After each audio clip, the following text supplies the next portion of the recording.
Today marks the third and last part of our introduction to the Yud Gimel Ikarim. Next week we're going to dive straight in to the actual Ikarim themselves. This serves as the end of the introduction period. Now, we've spent a bit of time spending time learning the Rambam, the Yud Gimel Ikarim, where he got them from, the extent, the parameters, the ramifications. That's what we spent the week one with. Week two, we spent looking through history and seeing that in fact there were people who disagreed. Rav Chasdai Kreskes, the Rashbeitz, the Rav Alboy, the Abarbanel. We saw a history of people who disagreed with the Rambam. And the question that we have to ask ourselves is, all said and done, bottom line, so today, what is ultimately what is the underpinning of our faith? Is the Rambam overthrown? Is he overturned by these people who disagreed with him? What in the end of the day is our basic methodology or theology? This is very important because today you have a lot of exploration. People do a lot of exploration in all fields, and sometimes you kind of come in conflict with some of the things that the Rambam delineated. So, what I'd like to do is actually this discussion actually sparked a fire just in the last 25 years. There's been a lot of literature written on this, and been very heated debates backwards and forwards on this particular topic. So I'd like to do a little bit of a survey of some of the players in this field and get a sense of the different opinions. First, and I think this is such an important thing to consider. Even though we saw a debate, we saw the Rambam says Yud Gimel Ikarim, we saw that Rav Kreskes has 6, then we saw that the Rav Elbo has 3, and then we saw that Abarbanel says that there's no limit. Every letter of the Torah is ultimately part of our belief system. So are they in real disagreement? So Rav Bleich has a book which is a very well-known book on this topic, J. David Bleich, called With Perfect Faith on the first page, and it has on it. It's a very complex and very dense book, but listen to this paragraph in which he describes the machlokas that we've seen up till now. He says the following: it appears that in compiling divergent lists of principles, Maimonides, Kreskes, and Alboy are not so much in disagreement with regards to the substantive teachings or to the need to accept these teachings as divinely revealed truths, as they are with regard to what it is that they are endeavoring to formulate. So what's the machlokes he suggests between Rav Alboy, between Rav Kreskes and the Rambam is in fact ultimately not necessarily the details, but what their purpose was. Alboy is intent upon formulating a system of axioms consistent with the sine qua non of any system of religious belief. Every theological system must, by definition, posit the existence of a deity. Any such system must embody the concept of revelation, else religion can make no demands upon man, and the concept of reward and punishment must be established in order to provide a basis for compliance with the demands of revelation. Meaning, the Sefer HaIkarim, says Rav Bleich, is simply saying, these are the basics for religion. You want to set up a religion, this is what you need. You need to have Hashem, you need to have a God, you need to have interaction, and you need to have schar v'onish. Those are the basics. That's all he's saying. Now that happens to be, it's a common denominator, and other religions, if they're going to exist, need to have that as well. But he's saying this is the basic for there to be a revelation of God to human. However, Rav Chasdai Kreskes on the hand, is not concerned with the premises of religious belief in general, but with the unique claims of faith set forth by Judaism. That's right. Rav Chasdai Kreskes actually has 6. We discussed his specific interaction with through mitzvahs. Kreskes presents the distinctive demands which Judaism makes upon faith and formulates the belief which are unique to Judaism.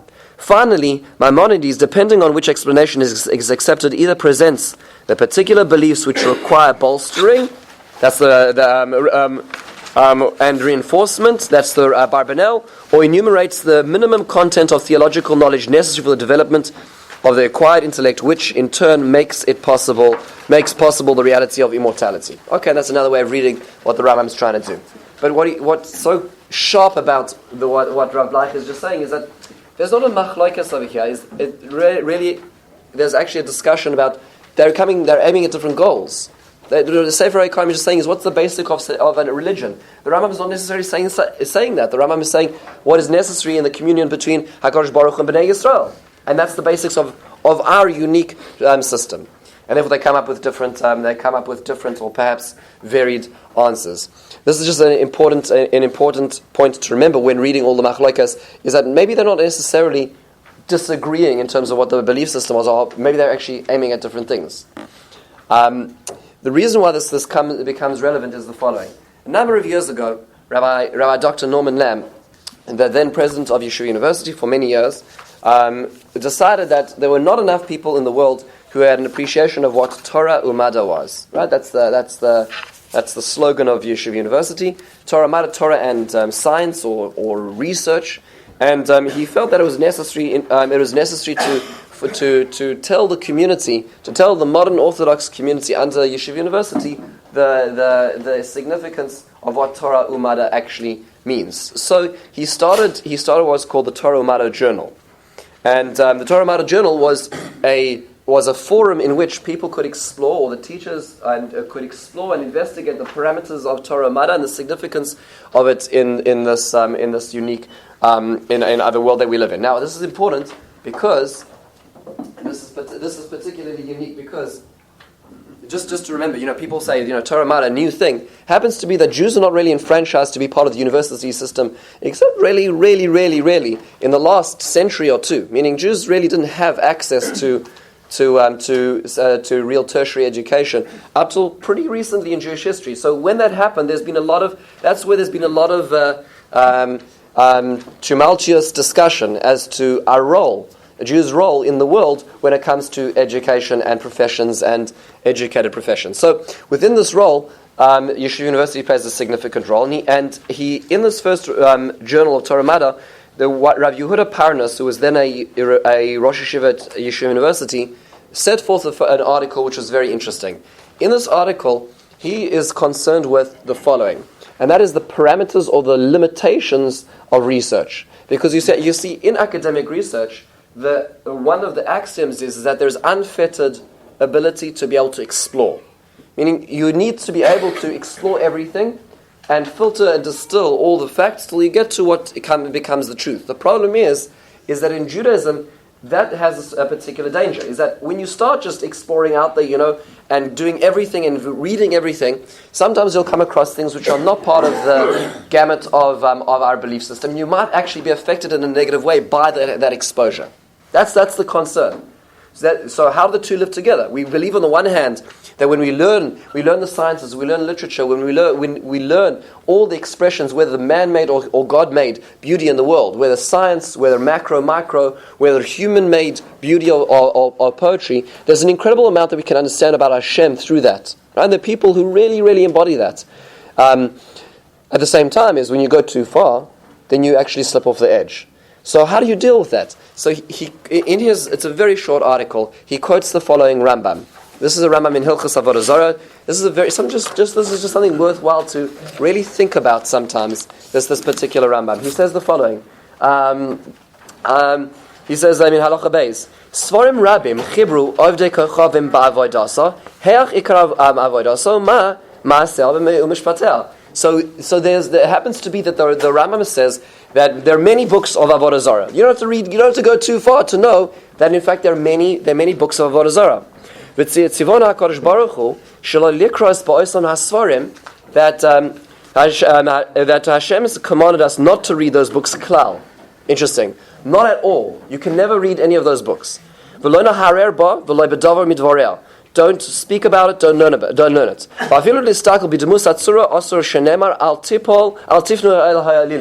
So Hashem says that we can't even look at those images. This is interesting. When you go on your next tour to Greece, I don't know if now's the best time, but the question is what can you be looking at? So the Rambam says that explicitly. The Torah says al tifnu el elim, means to say, it doesn't mean to say just spending time with them. It means even looking at them, right? Don't give them thought or time. Uvi'inyan hazeh ne'emar upenti josh le'elohehem le'mor echo yavdu shloi tishal derech avodasa he'achi. Don't spend time saying, I wonder how they do that. Wouldn't that be interesting if we just did a little bit of research? Even though you're not serving it, you're just finding out about it. Because even your just exposure and finding out how it works causes you a certain amount of danger. The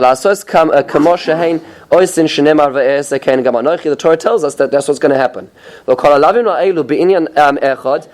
These are all included in the same set of prohibitions. A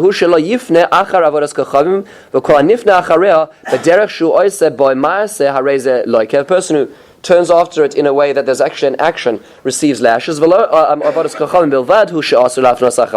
is what's important to us. Not just polytheism, good old idol worship, but machshava. Ela kol machshava shu gorem lo la'adam la'akor ikar mi'krei Torah muzharin anu shelo lahaloisa al libeinu v'lo nasiach didatenu lakach. Anything, any science, any research which is going to take our mind off the ikarim of the basic foundations of Judaism, we're not allowed to spend time doing. And because what's going to happen is we're going to start thinking about and pondering and brooding.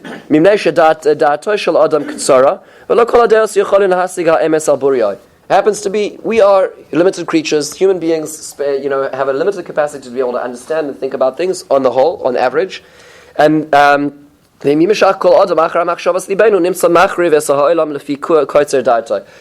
you let too much in, you're going to end up destroying your world.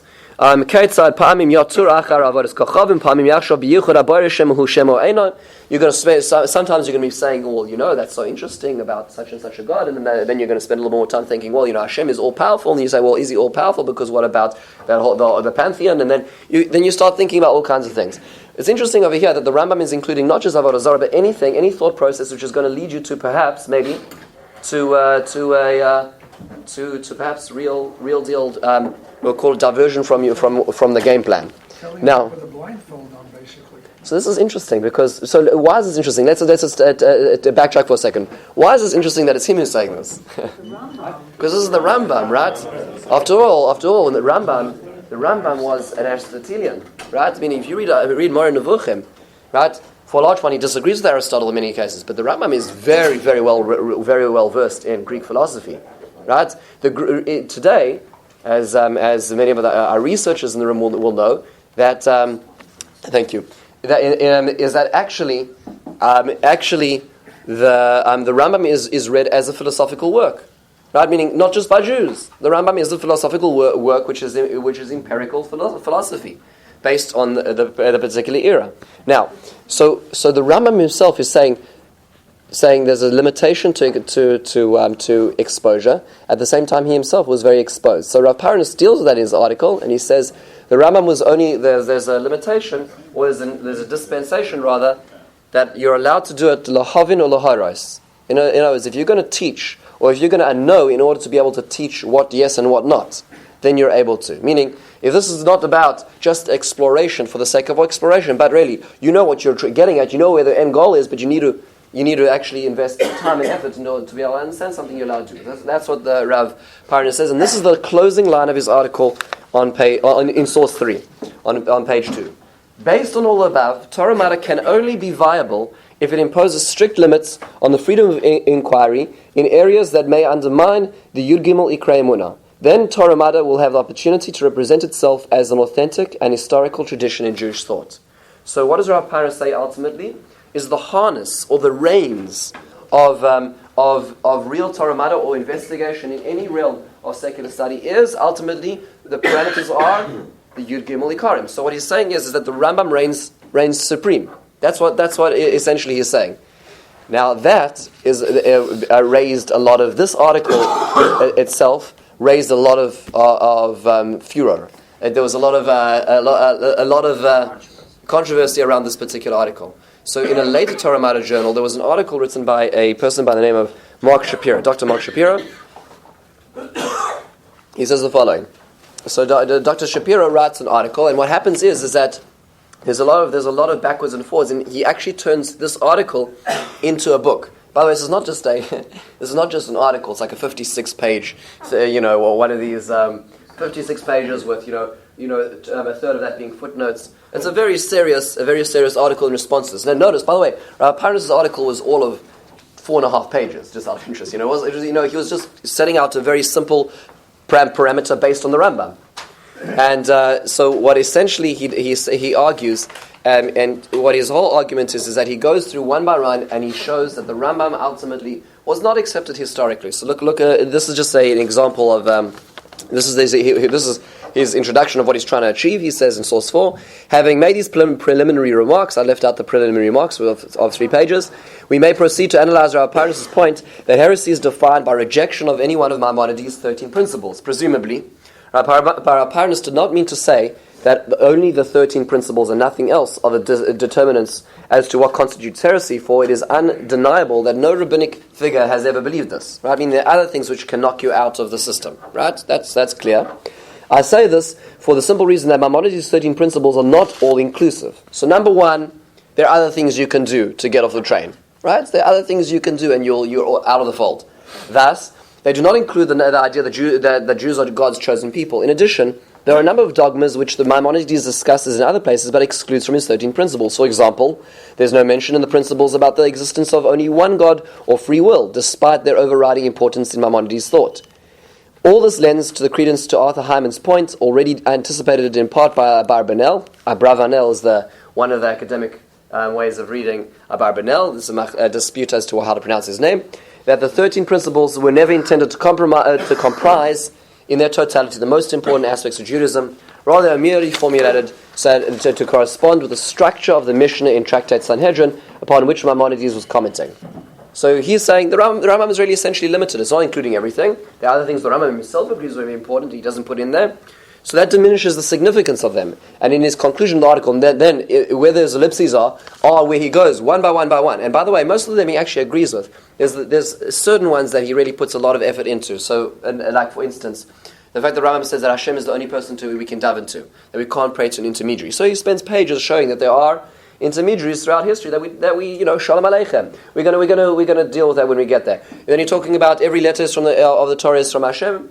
And then he's going to go through a whole train of thought. When we get there, we're going to spend a little more time on Mark Shapiro and anticipate some of the things that he's going to bring and throw out a lot of the arguments that he presents. Just once we get to that point, it's not worth doing it now. But overall, and his conclusion is the goal of this essay was to examine the claim that Maimonides' principles were the last word in Jewish theology, simply by looking at traditional Jewish sources and many more that could have been quoted. And he does that in his book, which he expands from this article.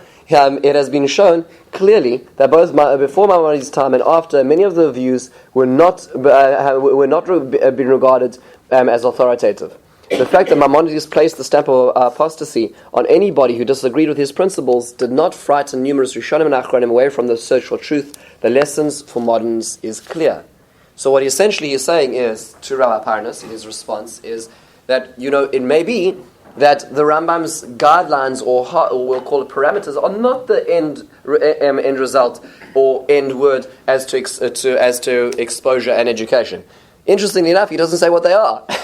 Meaning, he doesn't prescribe. He doesn't say, okay, so this is what you're allowed to, what you're not. All his point was to show is that by just simply, and what he would say to our parents, glibly, according to Yugim Karim, is not sufficient. Just as an article in the forward is always picks up on these types of issues. So this is just to give you a sense of the controversy that is created by this. Rabbi David J. Bleich, a leading Orthodox authority on rabbinic law, who has not read Shapiro's book, argued that alternative positions from the past are not relevant if they've been rejected by contemporary Orthodox rabbis. Quote, once dogmas are presented, there is no room for rejected opinions. Even if they were articulated by great rabbis, Bleich told the forward, the attempt to revive such rejected opinions would now be regarded as heresy by normative Judaism. In other words, Bleich said, even if one observes all of the religious commandments, failure to accept Maimonides' principles is a rejection of Orthodox theology. You could call yourself Orthodox if you want, Bleich says, but you really are orthoprax. Now, this is interesting because this gets into what's a very, very very hotbed question, which is what's called, is there psak in halacha? Meaning, in machshava. Do you say that normative Jewish thought, although there was a plethora of options, let's say in the times of the Rishonim, and you read some of the Rishonim, and you read the Ibn Ezra, and there's some really shocking things that we're going to see he says. But in the end of the day, mainstream Judaism doesn't deal with that. Meaning, mainstream Judaism isn't such. We don't hear that. So now you're trying to revive, and you're going to pull out some unknown Italian Rishon, who did say it. Okay, he did say it, but you're going to now say that, we're going to put him in the same ring as the Rambam. So Rav Blach is saying is that history itself showed us what ultimately our theological system is. There were people on the sides, but ultimately the mean became the natural causeway. So this is what Rav Blach says. This is an interesting point. This is very important when it comes to a lot of contemporary books, and a lot of things which are on the cherem line today are on this topic. On this topic itself is: do you revive an opinion that has been out of the mainstream, and bring it back into the playing court? That's on this topic. And in response to such arguments, Shapiro said, inspired him to write the book. It used to be okay to believe something, but now it is heretical because today's rabbis believe it to be. Shapiro said, such an approach is politics, not theology. He added, I would argue, Shapiro said, that there's little need for such policy statements, and that traditional Jewish theology should be about including people, not seeing how many people too can be excluded. So you can first of all see what the point of the book is now when in this article. But by the way, there's a very, very big grey spectrum between what they've just said. Right? Rav Blach is saying that there's certain things which are out of the fold, and they just didn't become part of mainstream Judaism. Rav Shapiro is saying is if I can find anything that's going to be enough to hang my coat on to be able to believe in, or at least help other people from excluding them. Now there's a lot of grey in between that. And I think it's worthwhile considering that. But these are the poles which are being isolated over here, and you can see now how controversial this is becoming. And where's this focused around? Where's the storm? Where's the eye of the storm? Is the Yud Gimel Yikarim, because this is where it all starts. There were many, many responses to Mark Shapiro's book, because it was first an article, then his book. His article got responses. One of them is Rabbi Zev Lev. Rabbi Zev Lev, who is the leader of, I think it's Moshav Matisyahu, in Eretz Yisrael. So he wrote an editorial piece to the OU's Jewish Action magazine in response to it, and just not the whole thing, but just some thoughts that he mentions. And he does go piece by piece. We're going to get to that. We're not going to deal with details now, but overall, he says every serious yeshiva student knows that there were disagreements as to whether the 13 principles were in fact beneficial to posit, and if so, which ones were to be considered the principles. Is there a serious yeshiva student who is ignorant of Rav Yosef Albo's Sefer Yikarim or Rav Moshe Tetrani's Beis Elokim? Yes, there were disagreements as to what kind of disbelief rendered one a heretic. Yet, while these were disagreements with regard to the various details and parameters of the principles, the 13 principles have been accepted in their general form as the expression of Torah Judaism. And as stated above, one who denies any of them is outside the pale of the faith community of Torah Judaism. For example, the conviction that God is corporeal being, like any other corporeal being, is as a belief that is outside the realm of Judaism, despite the fact that the sages do not agree whether to deem one a heretic for harboring the belief. Hence, the principle is true, although its exact parameters are subject to the debate of Torah scholars. An example he gives in the next paragraph is when the Shulchan Aruch came out.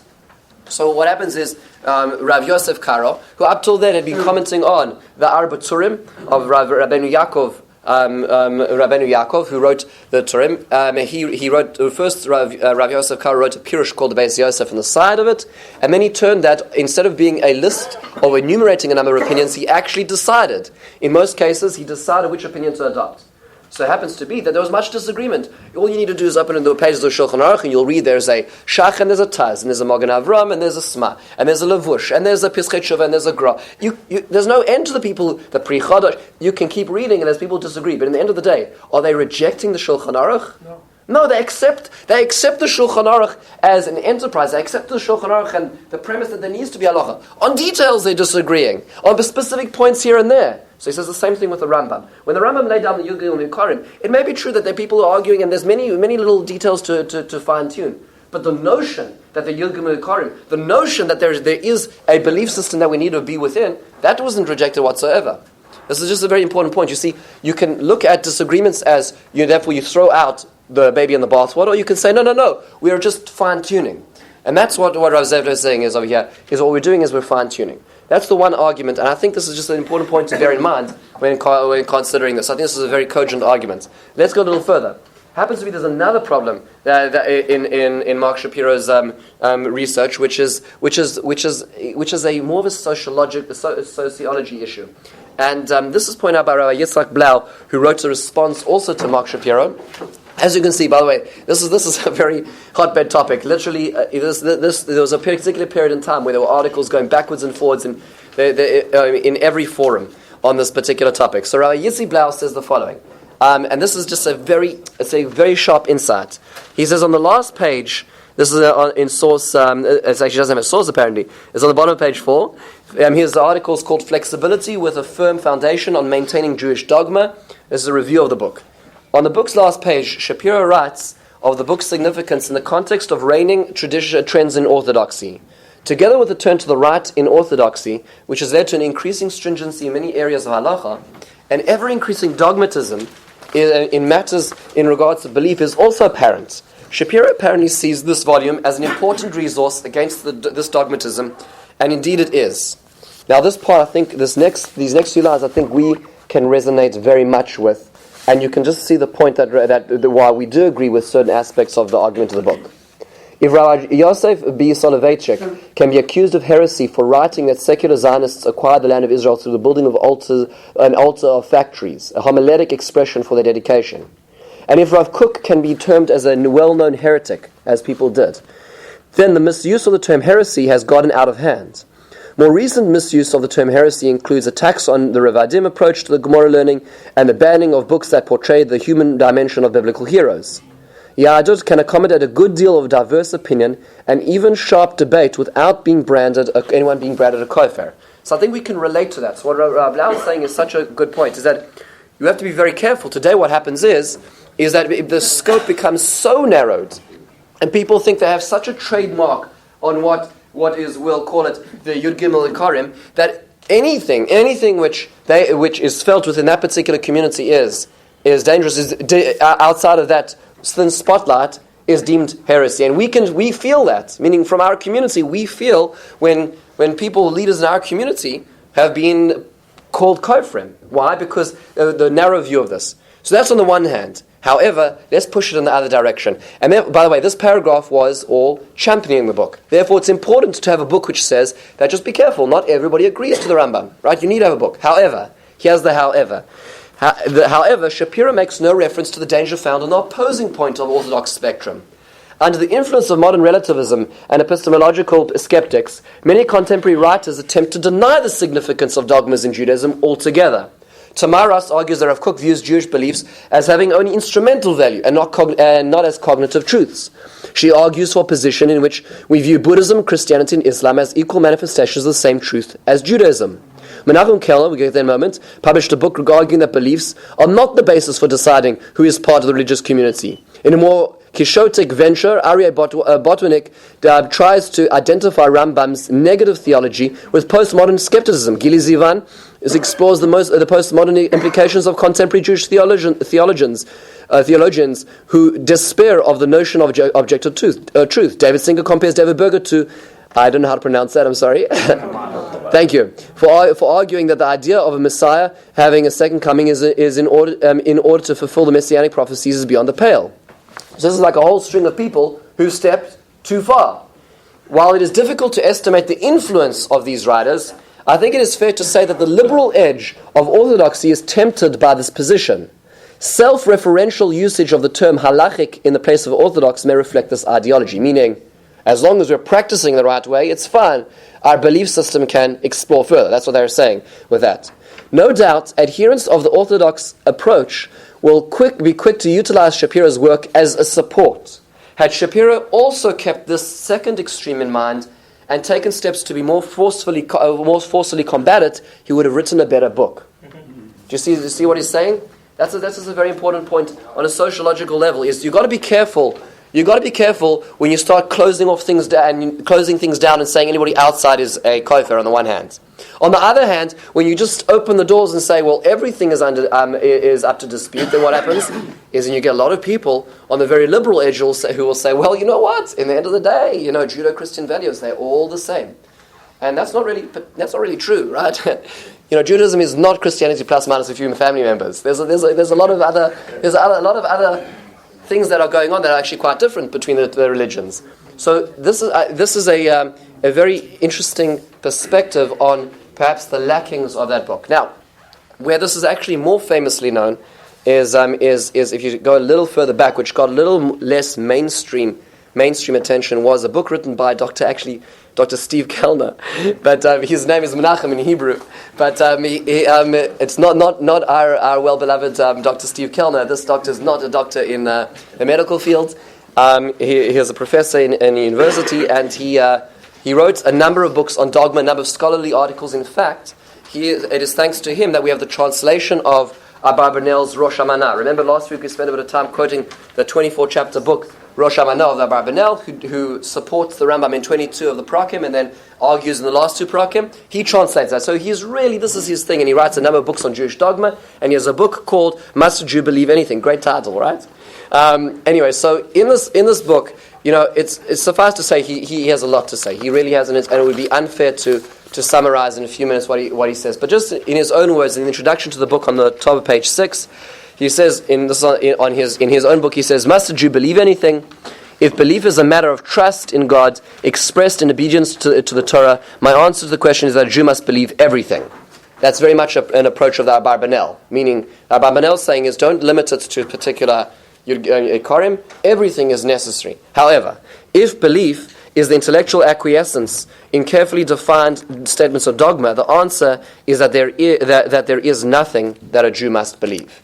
So what he goes on to argue in the book is that ultimately he takes it one step further than Mark Shapiro. Mark Shapiro is essentially saying that there's arguments as to specifics in each Ikar. He argues that in fact the Rambam is very different to the theology of the Mishnah and the Gemara, where there was no system of, we'll call it structure of religious belief, that dogma isn't as important as it's hyped up to be, and really it was the Rishonim who introduced the notion of dogma in the context of a time where people were searching for dogma and creed.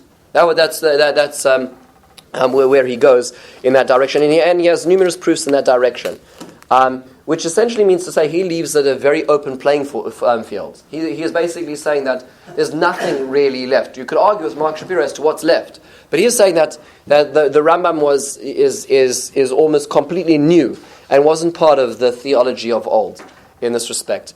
And therefore, I think it's important just to close with this particular point that Dr. David Berger, who reviews, in tradition, he reviews Dr. Kellner's book, and he says the following. This is a very personal piece, and remember, Dr. Berger is one of the intellectual powerhouses of today's generation, and a teacher at YU, teaches in Revel, he teaches in, I think he teaches in Brooklyn as well, and really one of the stalwarts of Jewish thought today. And he says the following. This is such an important point, and this is in source 8. He says, unlike Kellner, however, he agrees on certain points, disagrees on others. He says, unlike Kellner, however, I even insist upon terms like legitimate and authentic, meaning to say there needs to be something. There needs to be certain standards.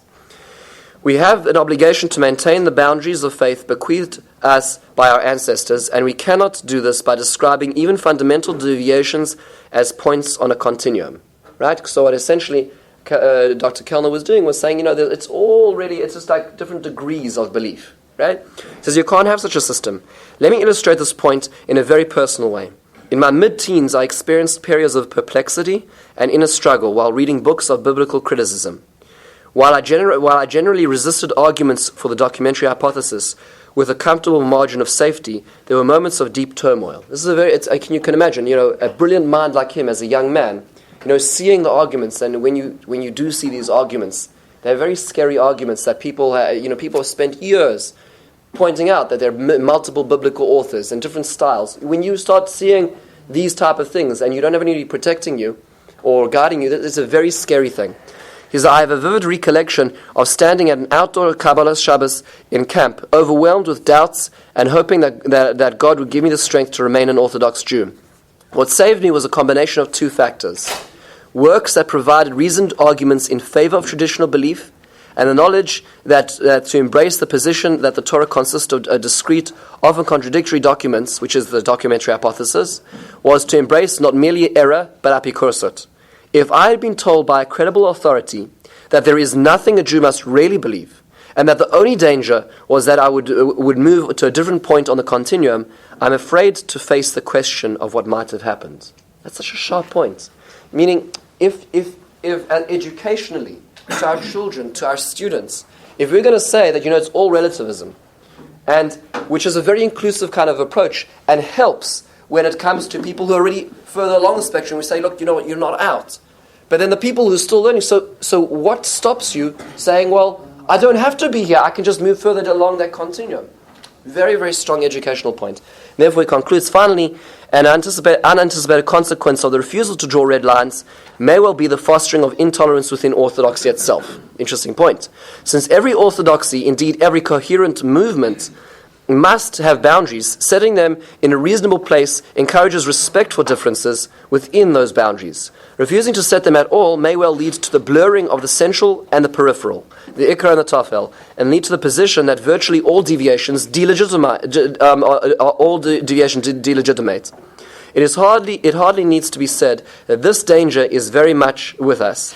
This book has much to recommend it. Both scholarly and accessible, is marked by humane vision and a passionate commitment to a vibrant, outward-looking Orthodox Judaism. Outward-looking means to say that we're not trying to cut people off. That's what he's trying to do in the book. However, nonetheless, its central thesis is deeply flawed, misrepresenting Judaism's past and providing a prescription that could jeopardize its future. So you just see the significance of this debate over here.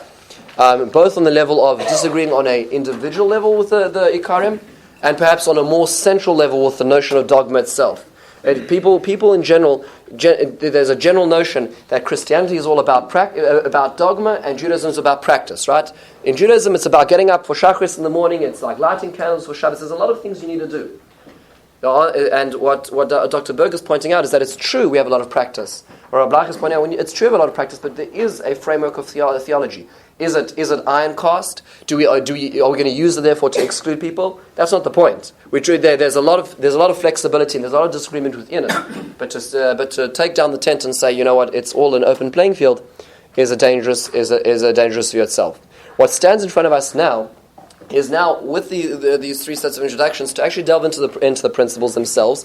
We're going to start next week on the first two Emes Hashem, and to get a sense of what they are, also the foils to them. As we get further into them, there'll be more disagreement, and to appreciate it. And also, if we have a chance, what we're going to do is the following: we're going to also line up the Ikar as the Rambam says it himself, the Ani Mamin as said centuries later, and then also the line in Yigdal, and see how the three line up in terms of actually understanding it. Thank you very much for coming today. I hope everybody's enjoying it.